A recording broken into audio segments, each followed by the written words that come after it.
Hello, my name is Kevin Lamb, and my presentation is on the Missouri Compromise. General basics. The Missouri Compromise was the effort of the U.S. Senate and the House of Representatives to maintain the balance of the two types of states, free states and slavery states. Northern opposed it that feelings of the South power is like they kind of had more power than the North, because they took too much space, as in taking nearly half of the US on the map, which I will show you later on.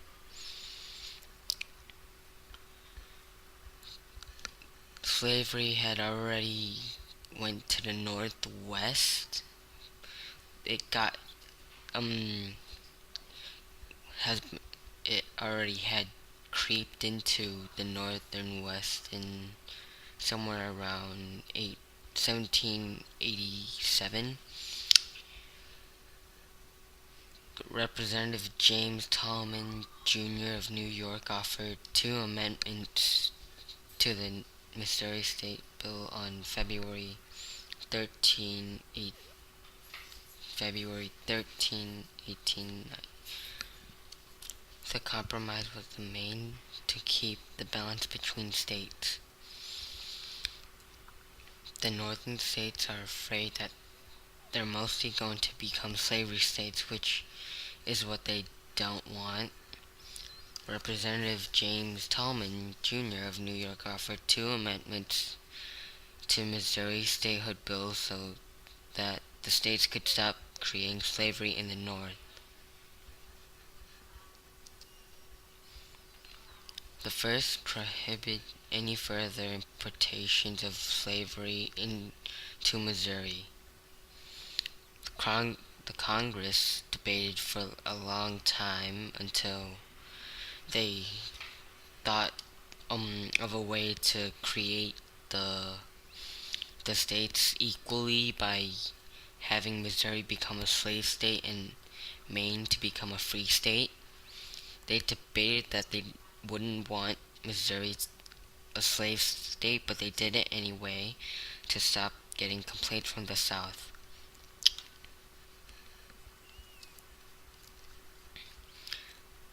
Senator Jesse B. Thomas created a paper for the outline of where each part of the land is so that they don't start going insane, which is the 36-degree longitude, which I will eventually show later on in this process.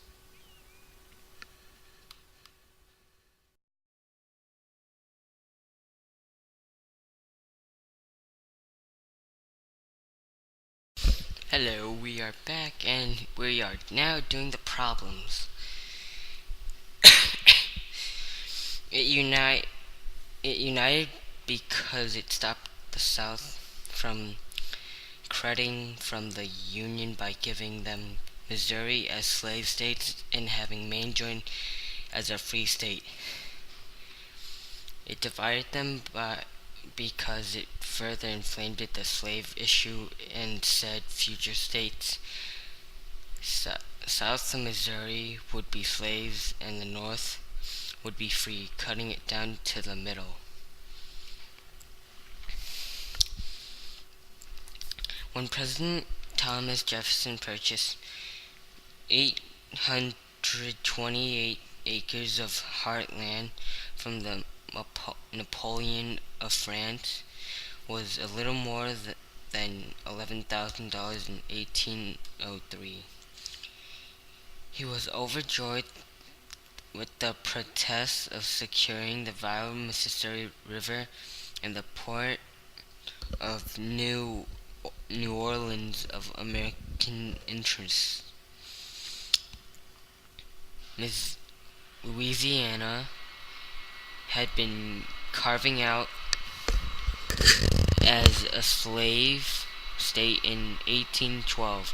but no other territory had pri-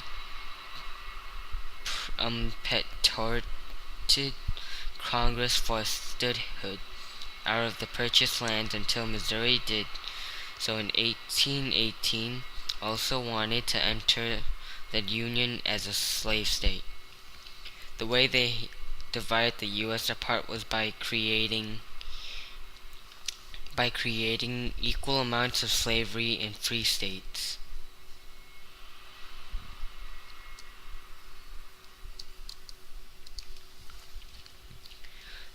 That requires threatening to unsettle a decent balance of 11 slaves and 11 free states, a balance both sides found necessary for maintaining equal representation in the Senate.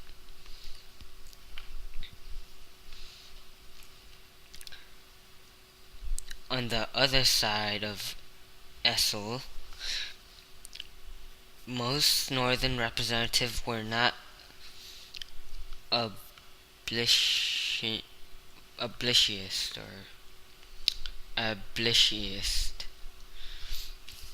and cared little for slaves as people, but supported Tolman because they believed slavery posed a threat to the farm and industrial economical model I just began to take hold above the Mason-Dixon line. All of this made the North and South create abolitionism and at least give the slaves some limited power to use to have their own freedom. In February 1819, the Tolman admission passed at the House by a vote of 82 to 78, but both the slavery banded the interpretation proposal were defeated in Senate. Maine up to the time part of Massachusetts wanted to enter as free state, and Clay decreased that could not occur Missouri in with slavery. In February 1820, Illinois Senator Jesse B. Thompson suggested a proposal that would eventually be called the Missouri Compromise. Maine would enter as a free state. Missouri would come with slaves, but no slavery would be permitted in other states. Developed out Louisiana Purchase northern of 36 degrees, 30-minute longitude. Missouri's southern boundary.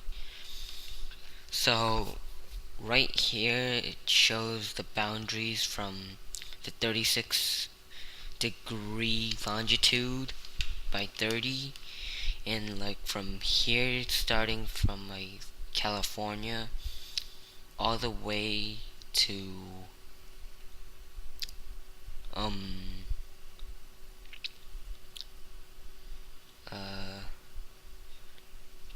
hold on.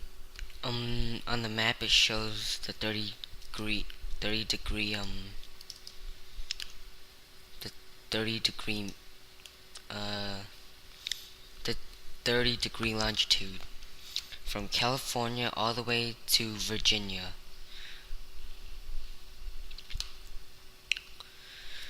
The Thomas proposal was accepted in the Senate but defeated in the House, and the art debate along election lines is resumed in Congress. Clay stepped into the fray again and used his considerable influence and power as House Speaker to work with both his North and South colleagues and have them accept Thomas' compromise as a resolution to the situation. The map shows all 36 degree of both sides to the north are Louisiana, Illinois, New York, and the list goes on, but the South states had Texas, which are the big guns, Georgia, Florida, and all the bad and strong states down below right here. Now we are going to the solutions of the problem. The Missouri Compromise agreed to admit Missouri as a slaveholding state, at the same time agreed to admit Maine as a non-holding slave state. Lincoln considered it important enough that it was because of the repeal of Missouri Compromise by the Kansas-Nebraska Act that he came back into politics to challenge Judge Douglas for the Senate seat in 1858.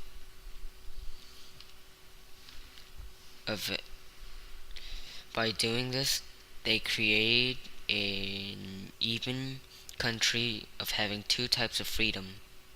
Right here you are seeing the Judge Douglas from the 1858 that Lincoln wanted to challenge to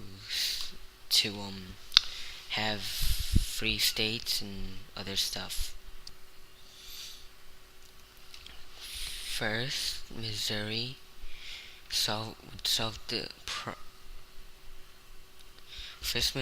would be admitted to the Union as a free slave, but would balance the admission of Maine, a free state that had long wanted to be separated from Massachusetts. As Thomas Jefferson observed, the Missouri crisis, this moment questioned like a fire bell in the night awoken, and filled me with territory.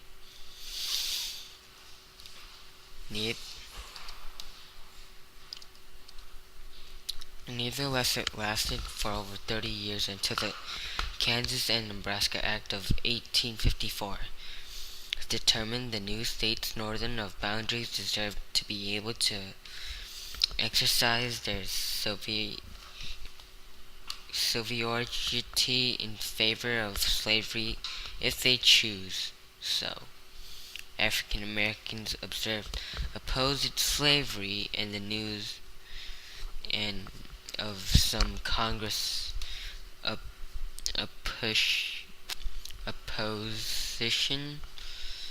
opposition to its expansion circulated widely within slave communications. Since the Missouri fight wouldn't stop, the Missouri Compromise stopped and was repealed and changed into the Kansas and Nebraska Act, which someone already presented as in saying that, like, as proposal, someone presented the Kansas-Nebraska Act and also said that the Missouri Compromise was definitely repealed for some reason, which I have no idea because I did not find out and I had not researched on it. Along a key, a guy named Gallo Jack Wetzel organized a slave rebellion in 1822 that planned to capture Charleston and size the city long enough for its black population to escape into the free Black Republic of Haiti. African Americans knew that they could not rely on whites to end slavery, but they also reorganized that increasing divide between North and South in their battle over the Western expansion could open opportunities for blacks to expose. The rebellion was betrayed just days before it planned, starting the date and resulted the execution of 35 organizers, as well as the destructive black church where Vessel perched. From this, all of it concluded of the U.S. rebellion, of the slave rebellion, to start fighting back against their own owners and get killed before they even attacked their owner.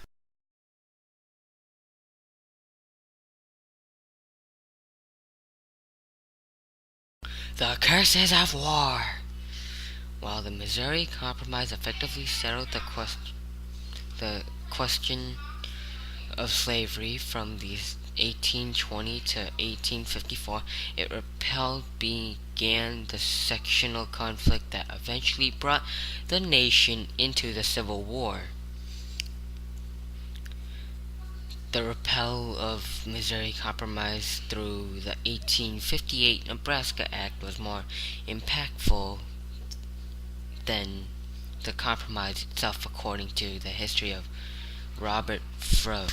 This is a picture of Robert Frobe from the 1854, from his debate on the Kansas and Nebraska Act. Since the Kansas-Nebraska Act was repealing the Missouri Compromise Act, it caused war to come forward because of the freedom that the North wanted for the slave workers.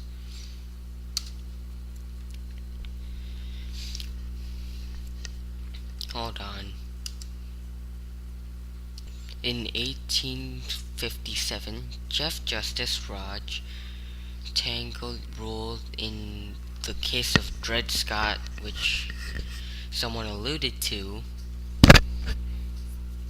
more famously known, that the Missouri Compromise was unconstitutional, officially opening all new states to slavery.